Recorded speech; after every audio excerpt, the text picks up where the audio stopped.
Hello, everyone, and welcome to the UNU-INWEH public event, the Science Talk. I am your host, Professor Grace Oluwasoya. Before presenting our distinguished speaker for today, please note that there will be an interactive Q&A session at the end of this presentation. At that point, there will be room for comments, Q&A, and any other contributions you may have. Please type your questions or comments in the Q&A chat box. We will pick them up from there. Thank you. The topic of today's talk is Nuancing the View of the Syrian Climate Migration Conflict Nexus. So let's talk. Our presenter is Dr. Lina Eklund. Dr. Lina specializes in land system dynamics in the context of migration and armed conflict, using mainly Earth observation and spatial analysis. At UNWEH, she explored the issue of climate security in the Middle East, including climate-induced migration and armed conflict. Yet, she focuses on the Middle East and has been researching Israel, Palestine, Iraq, and Syria. So who better to talk to us about the Syrian climate migration conflict nexus than Dr. Lina Eklund? Other areas that she had worked on is Middle East in the contemporary world and biodiversity and ecosystems in a changing climate. So welcome with me, Dr. Lina Eklund, for our presentation. Thank you very much, Grace. Hello, everyone. Today I will give an attempt at nuancing the view of the Syrian climate migration conflict nexus, which is a topic that I have been studying together with colleagues for the past 4 years in an interdisciplinary project that has been funded by the Swedish Research Council, Formas, and the Strategic Research Area, the Middle East and the Contemporary World at Lund University in Sweden. So let me see. Yeah, so this narrative of a drought migration conflict in Syria has received a lot of attention in media circles. It has also received attention in research circles, and we decided to investigate it further and see if this narrative really makes sense. So in the middle of this figure, panel B, you can see this general Syrian drought conflict narrative, a bit generalized, but overall these components usually come up, that there was a meteorological drought in Syria that led to a shock to the agricultural system, and an agricultural collapse is often mentioned, which led to outmigration from rural areas, moving in towards cities, which then caused problems in the cities, leading to uprising, or at least contributing to the discontent that caused the uprising in 2011 that then turned into a civil conflict. So we depart from this narrative, but then we also look into alternative pathways. For example, or especially regarding the agricultural system and the changes happening there. So for example, we see that the shock to the agricultural system might have led to a disruption in the system and an economic shock, which may have led to outmigration, but there might also have been return migration. So sort of complicating the narrative a little bit. And the economic shock in itself might also have led to the discontent that caused the uprising. Important to say, of course, is that there were many different things happening in Syria before the uprising that have been claimed to contribute to it. So drought wasn't the only problem in Syria before 2011. And then we see that we have this return migration, disruption of the agricultural system, but we might also see a partial or full recovery of the system. So that's the idea that we had in the beginning of this project, to try to figure out what really happened. We focus our our project mainly on the northeastern governorates, the yellow areas, Aleppo, Raqqa, Al-Hasaka, Deir ez-Zor. And yeah, I'll move on from this figure. I mean, the C panel mainly shows that you may have a drought that causes like a reduction in agricultural productivity, but that can then over time lead to either full recovery, partial recovery, or a collapse of the system. So collapse is not the only outcome of a drought. So in our project, we had 3 guiding questions. The first one was about how the land system in northeastern Syria were affected by the drought. What changes could we see in the agricultural system, in land being active or inactive? What kind of land uses could we see? And then the second question was more about the Syrian farmers' experience of drought, of land degradation, but also of migration and what happened after they had left Syria. And finally, we wanted to try to shift away from this narrative about Syria causing, the drought in Syria causing the conflict, or climate change causing the Syrian conflict, and say, no matter what the cause of the conflict was, what can we actually learn from this drought and the responses of society that can help us build resilience and reduce vulnerability in the agricultural system and in the social ecological systems of Syria and other dryland areas. So we actually started out the project by putting together an annotated bibliography, which I think is a really nice resource for anyone who is curious about this scientific debate. So what we did, we brought in help from volunteers who joined the project, and we looked into 25 publications and summarized them. So we wrote our own abstracts, because sometimes when you read papers, the abstract of the paper doesn't really highlight the things that you notice when you read the full paper. So we wrote our own summaries of these papers, focusing on the methods used, the conclusions drawn, and we got a really interesting overview of what the debate is about and how it has developed over time. So we can see that the Syrian climate conflict narrative started in the academic circles in 2014, so a few years into the Syrian conflict, with a paper by Gleich in 2014 talking about water scarcity and putting that in the context of the uprising and the armed conflict in Syria. And there was another interesting paper from Francesca de Châtel, who's a journalist and a PhD who's been working for a long time in Syria, who talked about the long-term mismanagement of natural resources, and also highlighting that putting all the blame for what happened in Syria on climate change can be really problematic, because it removes responsibility for the government to deal with water scarcity or drought vulnerability. And then there was a paper by Kelly and his colleagues where they looked into mainly the link between drought in Syria, or climate change and drought in Syria, and whether climate change made this drought much more likely to happen. But then that paper also dealt with some of the context, what was happening with the migration after the drought, and people's livelihoods. And it's a paper that got a lot of research or media attention, because there is a summary of the paper where it states that there is evidence that drought contributed to the Syrian uprising or something similar like that, which really caught the attention of both researchers and media.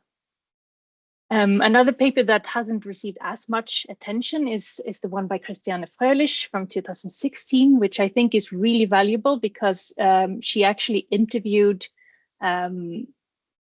people in Syria or people from Syria who had been migrating there, and found that these people were not engaging in the protests. So the people who migrated from rural areas to cities were not engaging in the protests. But more importantly, I think what she showed was that migration is really something that's common in Syria and has been before this particular drought in 2008, 2009. So migration is not something new in this region, which is, I mean, this narrative sometimes sounds like people were not migrating and then there was a drought and people started migrating, but that's not really the case. There was an article in 2017 by Jan Selby and his colleagues, and which questioned this narrative, these linkages, climate attribution, large-scale migration, and the link between migration and uprising, civil war, which received several responses in the same journal. And then there was a review paper in 2018, which found that this whole Syrian climate migration conflict debate reproduces the shortcomings of the climate conflict literature, the general climate conflict literature. So there are similarities in how this kind of research is being done, where you have quantitative analysis on one side, looking for statistical associations, and on the other side, you have more qualitative, small sample interviewing people, and these two sides don't really interact enough. So after reviewing all these publications, we identified some research gaps that helped also guide our project. The first one being the link between drought and migration, that we can see there was a drought and we can see that there was an uprising, but what about the drought and migration link? That's an area where there hasn't been so much or as much research. And then the lack of engagement with the climate migration literature, the theories of climate migration, for example, the perception of climate stress that people report, climate stress or drought issues, versus when you actually measure it biophysically or with satellite images. And then also we looked into, we realized that there hasn't been so much focus on the post-migration livelihoods, what happened to the people who migrated from the countryside to the cities, and what happened to the people who migrated outside of Syria when the war started. So we could talk about the methods in this 4-year project for a long time, but I've tried to summarize it a bit.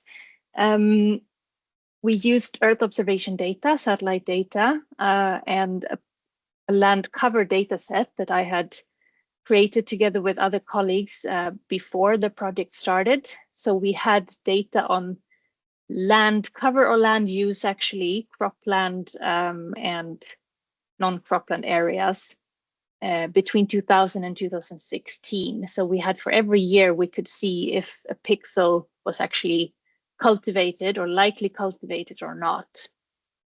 And we used these data to then infer whether the agriculture had been or was active or fallow during certain years. And then from the fallow patterns, we could also see if some areas were abandoned, if some areas were recultivated, by looking at this long-term time series of cropland activity, essentially. Then we also wanted to combine this with reports from people on the ground, and we started the project in 2020, just before the pandemic broke out. So we had lots of ideas for collecting data, but we were, of course, severely delayed and had a lot of challenges with that. But we managed to carry out surveys with Syrians who are now living in Turkey through the help of an organization called Development Workshop, who works in Turkey and helps or they work a lot with migrant workers and agricultural workers. So they helped us carry out surveys, 82 surveys, questions about migration, drought, the farming in Syria, and yeah, the current situation they were in. And then after doing those 82 surveys, we also did, or actually Pinar Dinch, my colleague who is in the picture there, she did also 19 in-depth interviews with 17 in-depth interviews with some of the farmers that we had surveys from, to talk more about climate migration and yeah, what really drives migration in this area. So the first paper that got published from this project was called Societal Drought Vulnerability and the Syrian Climate Conflict Nexus are better explained by agriculture than meteorology. And what we did was that instead of looking at only at meteorology, saying that there was a drought and meteorological drought, we looked into the agricultural drought and looked at fallow and active cropland during this time. So we asked the question whether there was a drought-induced agricultural collapse in Syria before the war.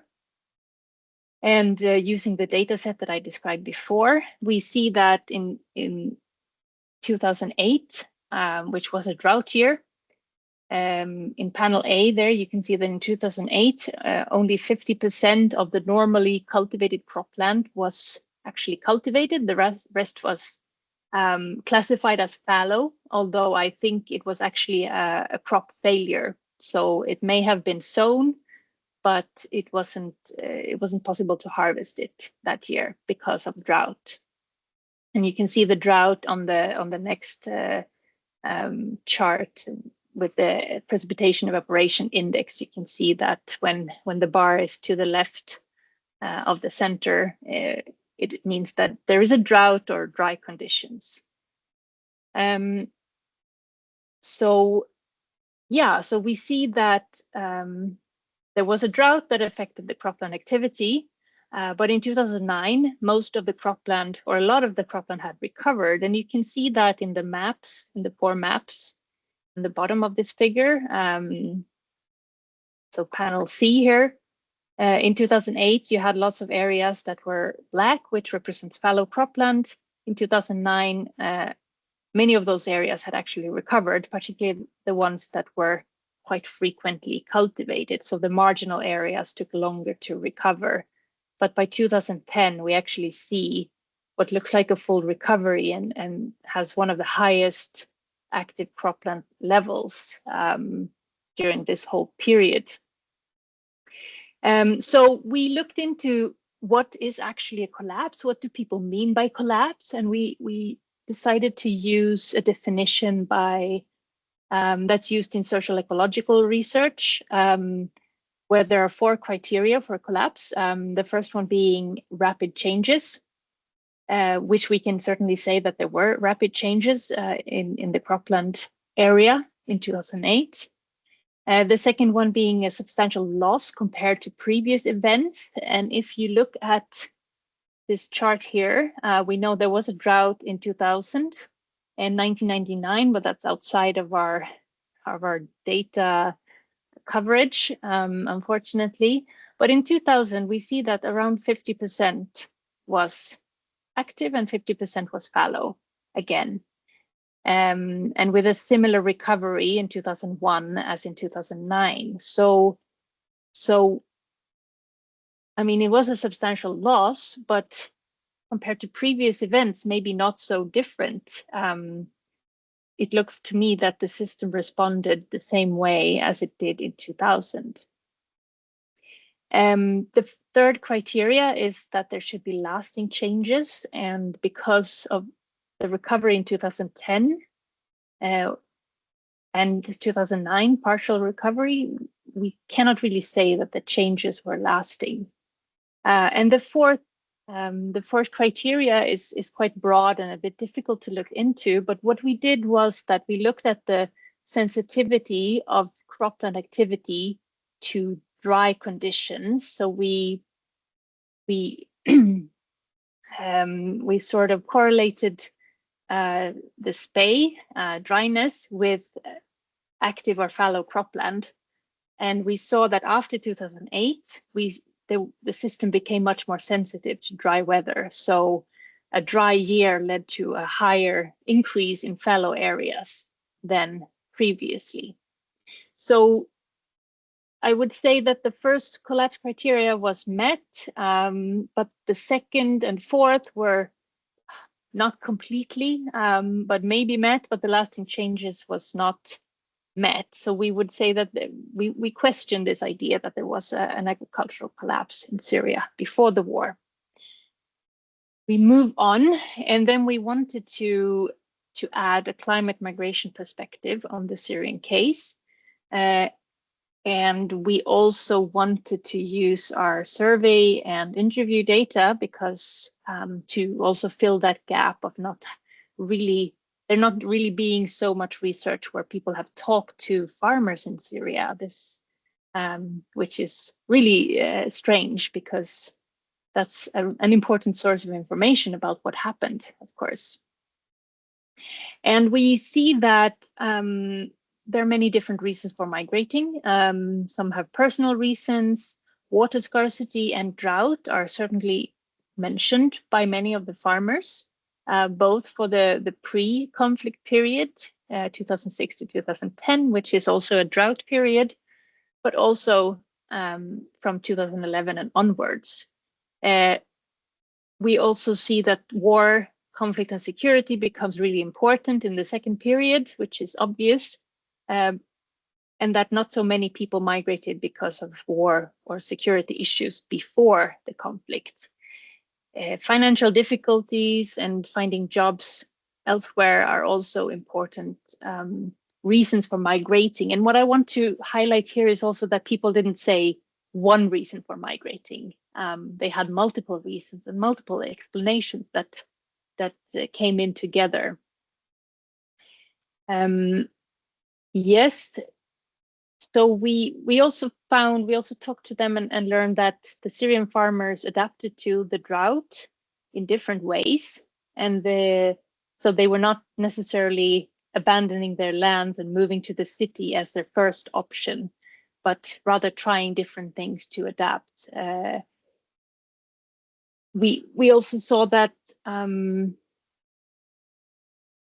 there were different levels of land abandonment across Syria. So in different governorates, we had different levels of land abandonment. So we asked the farmers, what happened to your land after you left Syria? And many of them reported abandoning their lands. And in some places, it was also common that their lands had been occupied by soldiers or insurgents, armed groups, which meant that they would still be used. So from a satellite image perspective, we will still see that they are, or we might still see that they're actively cultivated. We might not see a difference, but there is a change in who is using the land. Very few people sold their lands. Many people left them to be used by family members or relatives. So this gives an idea of what happens to the land after people leave. And also how we can look at abandonment, combining the satellite perspective with the on-the-ground perspective. Another interesting finding of this paper was that the people reported a lot of legal uncertainties after they had left Syria, moving to Turkey, which meant that they were not really trapped where they were, but they were also not free to move as they wanted and were highly vulnerable, many of them working as agricultural workers in Turkey. Yes, I have a lot more to say, so I think I'll move on from this paper and about the final paper here, which is about cropland abandonment, and it moves a bit more into the abandonment question. And how abandonment can be linked to migration. So here we looked at the fallow data and said that if a pixel has been fallow for 3 years or more, then we classify it as abandoned. And we could then see how much was abandoned for each year. So when we show for 2002 here, it means it was cultivated in 2001, but not in 2002, 3, and 4. So we can see that overall, I mean, we have a land abandonment of around below 1% in many of the years, below 2% in most of the years, and then up to 4.5% in 2007. And this may seem like very low numbers, but if you compare them to predicted numbers for land abandonment in the European Union, for example, they're quite high, actually. And also, because it's maybe not great to compare with the EU, Syria and the EU, we can also compare with, let's see, what was it? Was it, it was countries in Eastern Europe. I think it was Ukraine before the latest war there, also had a lower land abandonment rate than Syria. So I mean, this was a slightly unexpected finding that the land abandonment is quite high overall. But in 2008 and 2009, we expected to see much more abandonment, but we didn't.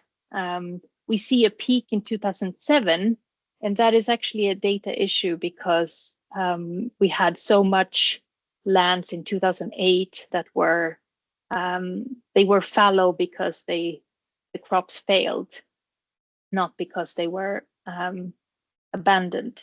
So you get all the areas that were fallow in 2007, and then they had a crop failure in 2008 and 2009 are recorded into the 2007 bar. But what we then discuss in this paper is that in many of the research papers on land abandonment, there's a lot of focus on Eastern Europe, the fall of the Soviet Union, and what happened in many of the Eastern European countries in terms of land abandonment. And we see similarities with what started happening under Bashar al-Assad when Bashar al-Assad took over after Hafez al-Assad, which led to a change in the political economy. The market and the economy opened up, and there were changes in the support for rural areas. There were changes in subsidies and these kind of things. So we actually compare a little bit with what happened in Eastern Europe to what happened in Syria in the 2000s to try to explain this abandonment. And of course, this, I mean, you could say you can look into this a lot more when you have more time and resources. But it's an interesting finding that the land abandonment is quite high.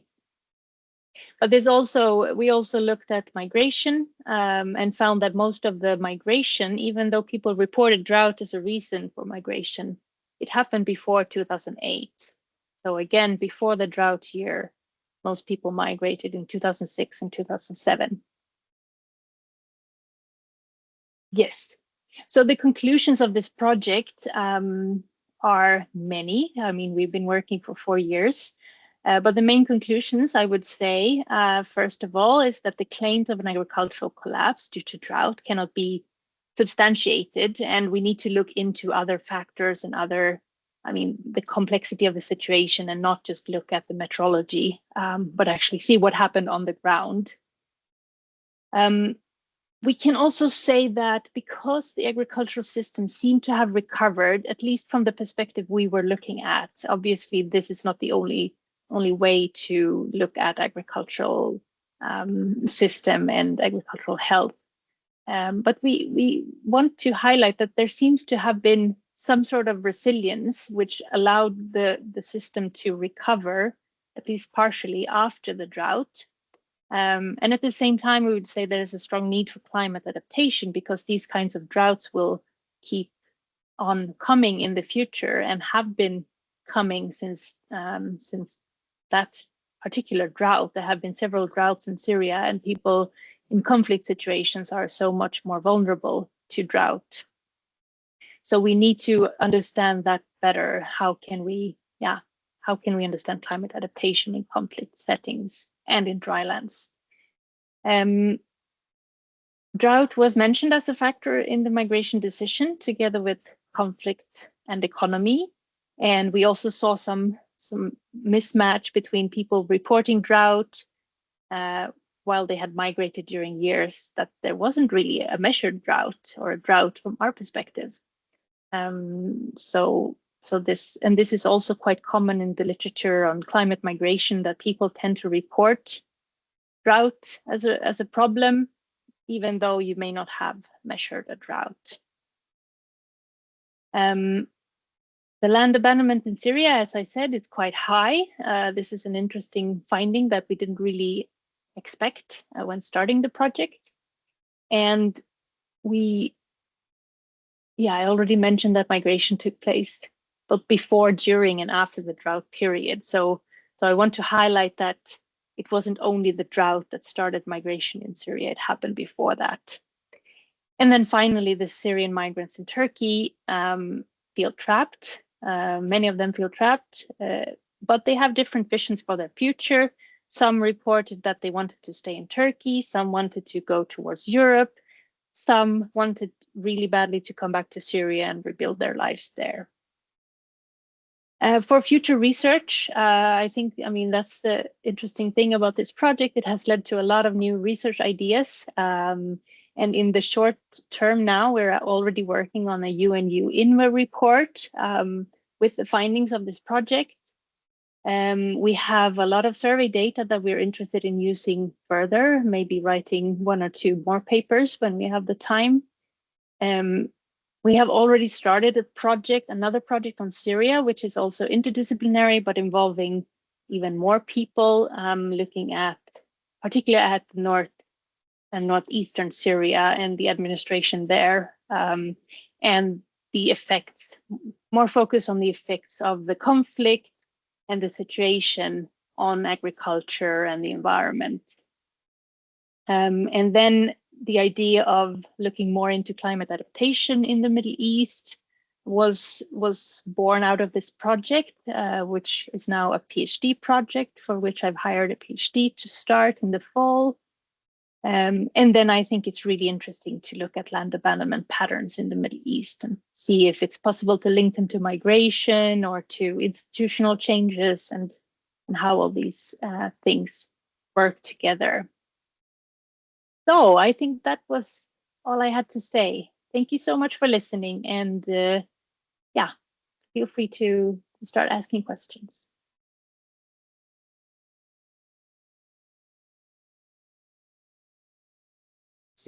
All right. Thank you. Thank you. Just a minute. No, don't take her off. Except she stopped sharing. Keep her on the screen. Also. Okay, fantastic. Thank you, Dr. Lina, for your for opening up an interesting window for us into Syria. You know, we had a brief conversation of why so much interest in the Middle East, and I think I've been able to realize from some of the things you've talked us through that that's actually an area that you have endless research opportunities, you know, just focusing in and seeing what's going on, especially where the issue of climate and environment, you know, is concerned. Also layering that on lived experiences, you know, of people, those who are really on ground, how has all this impacted them? But it's interesting to realize that there's a misconception, you know, from the narrative you share. You know, people originally saying migration was induced, you know, by drought or climate change, so to say. You know, and at the end of the day, when it was quantified, we're seeing, you know, some other things suggesting that there are bigger issues, that are actually at play. And in fact, they wouldn't even be one. They're multiple, given by the responses of what some of the people who were there talked about. So in your own opinion, because you've been dealing with this for so long, so my first reaction is, in your own opinion, what will you say actually drives migration beyond climate change?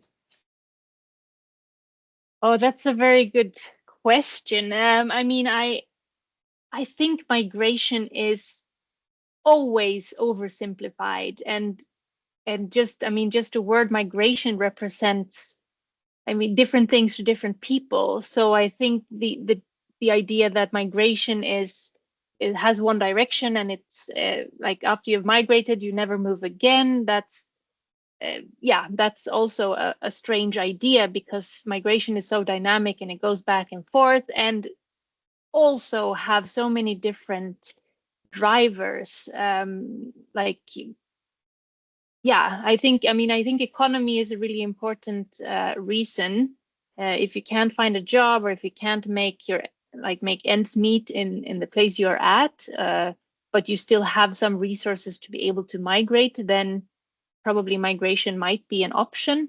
But on the other hand, people are quite reluctant to migrate, and I mean, I can also relate to that. It's hard to migrate. It's not something that you do on a whim. It's really can be really challenging to move to a new place. And I've been working in both in Syria, or on Syria, and in Iraqi Kurdistan, so on the other side of the border, and people are very much attached to their lands.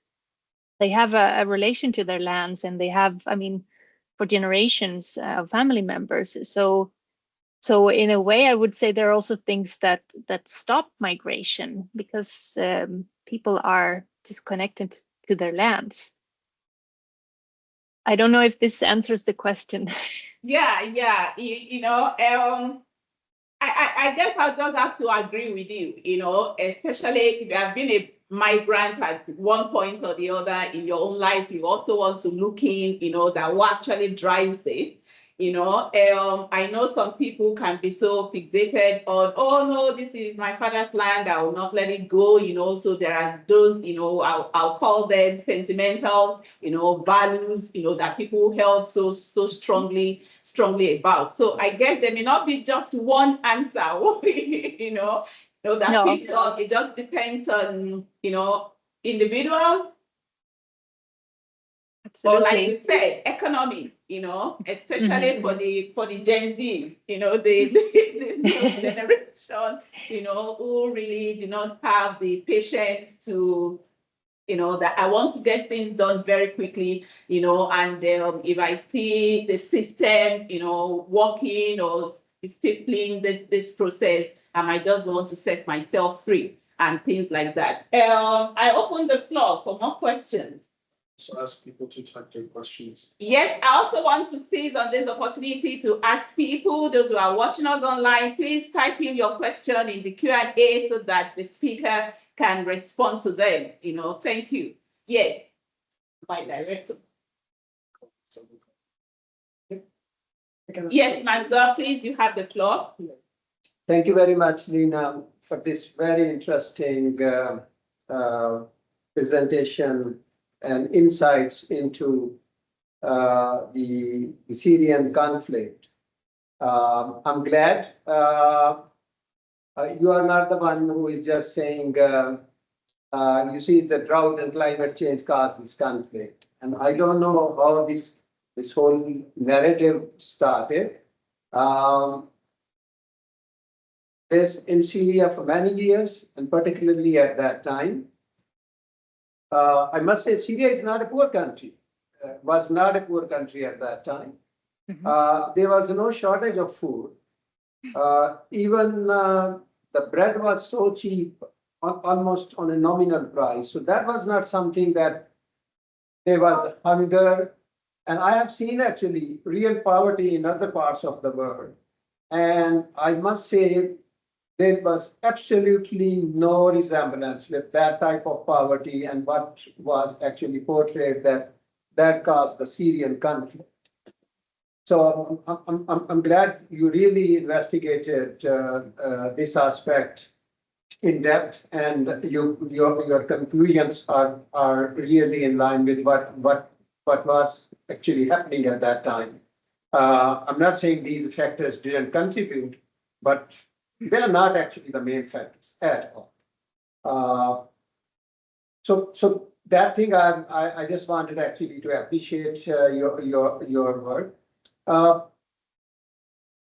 I think when we talk about migration, I like your term that you used, that it's oversimplified, and I think there are issues with its definition as well when we say migration.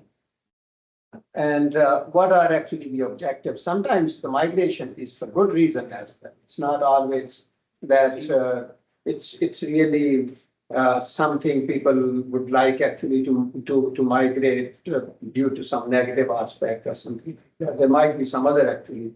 People might go for certain opportunities.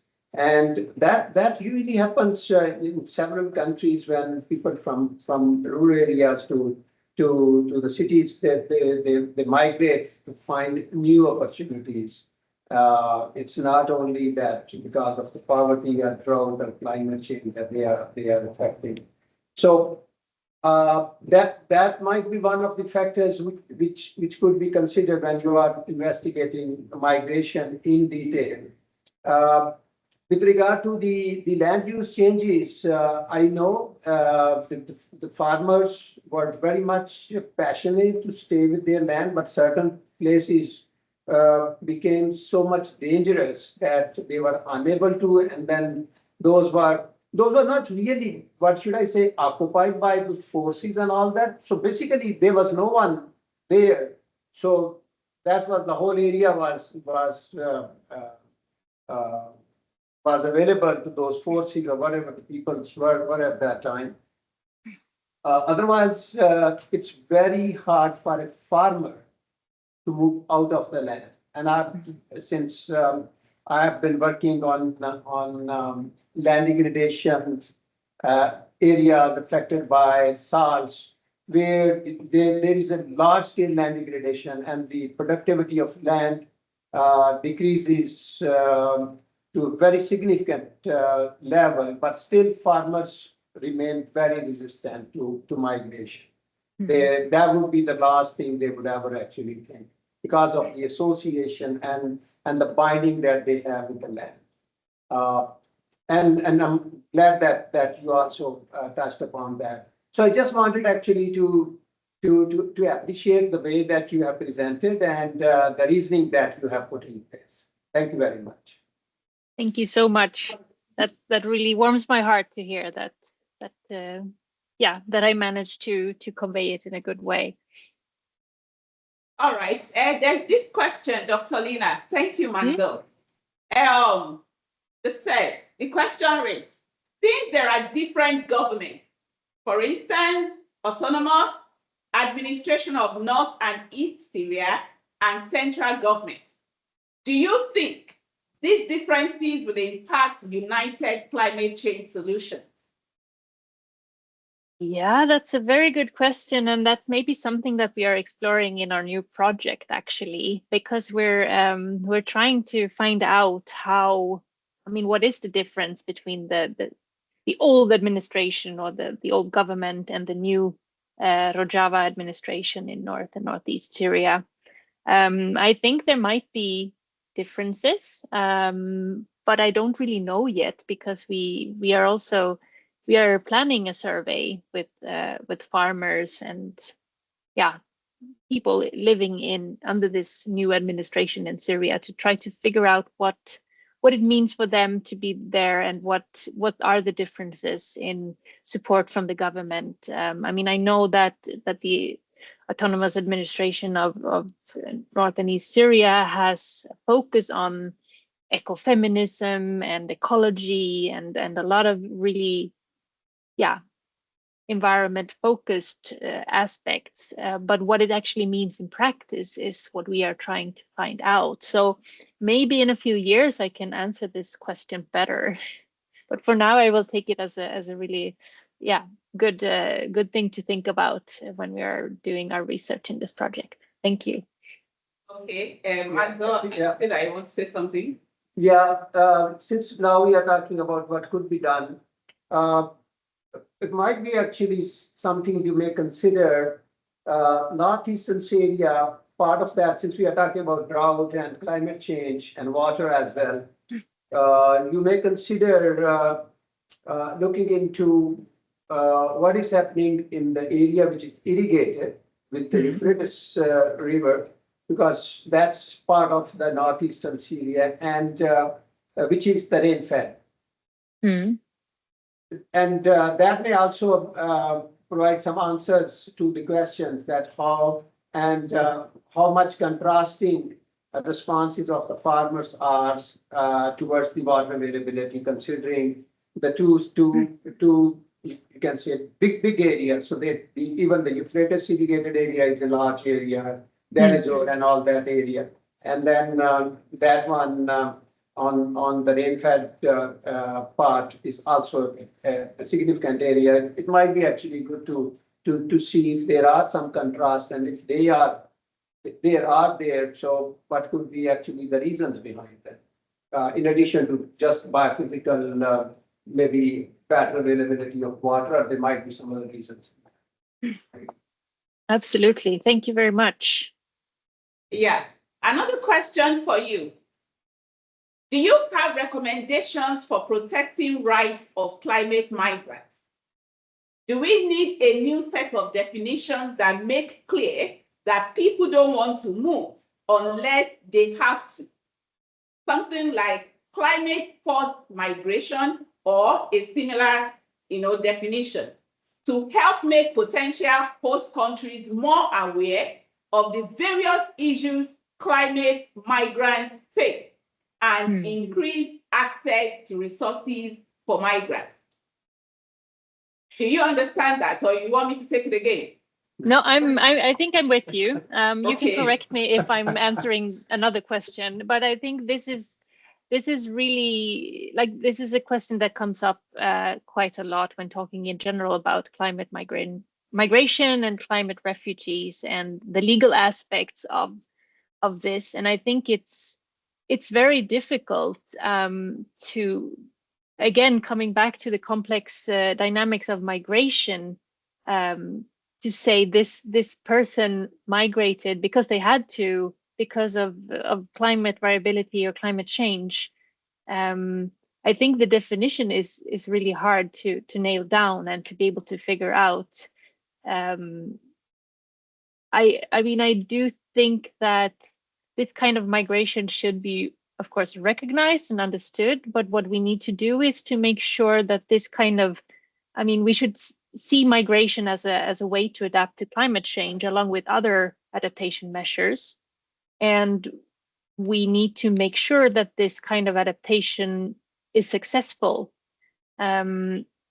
because when people migrate for climate or environmental reasons, they tend to become more vulnerable in the new place they end up, which I think is, I mean, this is probably the case also for economic migrants, that moving out of a situation that is not sustainable leads to maybe new situations in cities where you're vulnerable, you're exposed to high temperatures and also low wages and being taken advantage of. So I think in general we need to not only for climate migrants but for all migrants, making sure that migrants are safe. Most migrants migrate within their own country, so not as many cross borders or move to a different continent. And I think the question of climate migration or economic migration within countries is really important to focus on and ensure that these people are protected and that their vulnerability is reduced. So is it right or wrong to migrate? Because what I'm hearing now is migration could be a coping strategy, and could be an adaptation strategy, so that those are good framing. So can we say migration is, good or bad, right or wrong? and everybody should embrace that? I don't think it's either right or wrong or good or bad. I think migration has always been, or it has for a long time been something positive. It's been a way to exchange ideas, exchange cultures, and learn about new things. Many people want to portray migration as bad because it's complex and it leads to conflict and not necessarily armed conflicts, but like tensions between people.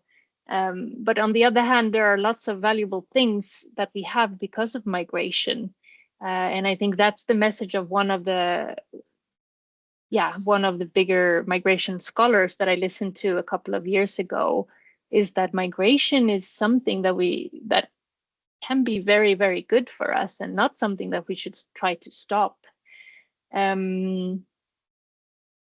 But it can of course be bad if people migrate and end up in a worse situation or in an equally bad situation than what they were migrating from. So it needs to be supported so that people can migrate into better situations.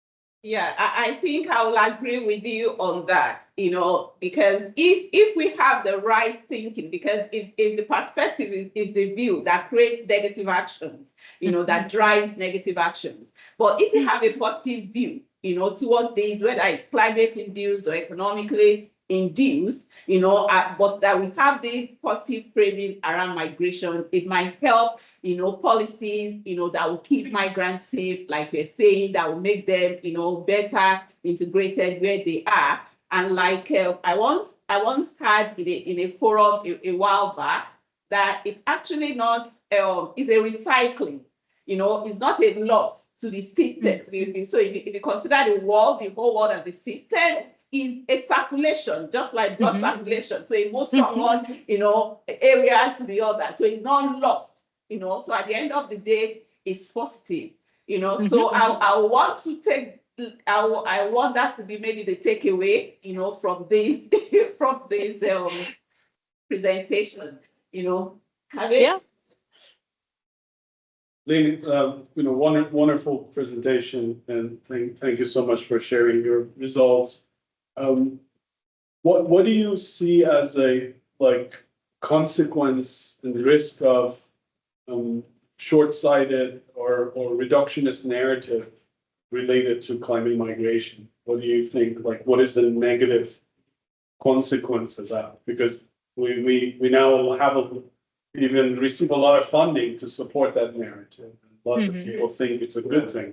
Do you see any negative consequence? Are you worried about this? Yeah, absolutely. I think, these narratives have been very compelling also for people working with climate change, who are trying to show that climate change is not only a problem for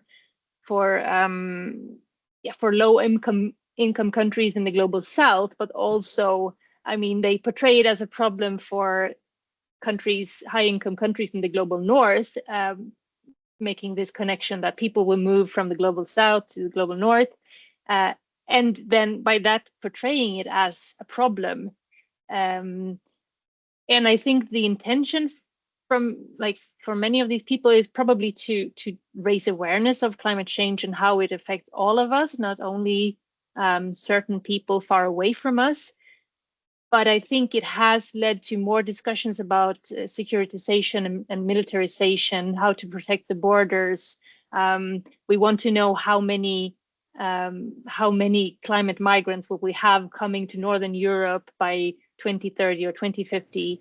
And that was, I worked with the IPCC report, the latest assessment report, and we were constantly told that they wanted numbers. They wanted to know numbers, like how many by when. And this focus on numbers is really not useful because, most people who are migrating within their own countries, locally to the closest city, maybe across borders to the neighboring cities in neighboring countries. But the idea and the mentality is that everyone will come towards the global north, which I think is not true, and it's problematic, and it's not really helping the people who are exposed to climate change. And then also maybe in terms of the interventions needed. So if you don't understand why people migrate, then you might think that you can resolve some of these issues by burning less fossil fuels. And that is not true. So Exactly. it's understanding the causes of many conflicts. And then also, I think a big warning for the research community out there that statistical correlations might mean nothing. And we can be fooled a lot of times by not knowing the context, not understanding what's going on, and that leads to a lot of decisions. And unfortunately, I think what's frustrating here is that many of those who promote those reductionist narratives are the global north scientists who are equipped with, they have lots of resources. And if they act more responsibly, if they go in and try to digest better, then they can make a better case and help with resolving these issues. In this particular case, still, I think we need to do even more research to see if there has been any sort of optimization. Did things get better, or when you have migrants go into other water scarce regions? Is this more pressure on the new host countries? Are these people better off in the living? And some of the things you mentioned, and I think that's also something that we have not answered properly, and it reflects our collective lack of understanding. So thank you for being brave and to debunk this very attractive and popular and hot narrative that has been there and has been circulated heavily. Unfortunately, it's easy to circulate those shallow narratives, but it takes a long time to debunk them. So thank you for doing that. Thank you very much. So on that note, I think we can safely say we've come to the end of this week's presentation on Science Talk. So Dr. Lina Eklund, once again, thank you very much for your time. Thank you for the insights you have provided. And hopefully we'll see you coming back again, sharing more on the Middle East, for us. Thank you so much. And thank you everyone from participating. Take care. See you next week. Bye. Bye. Thank you so much.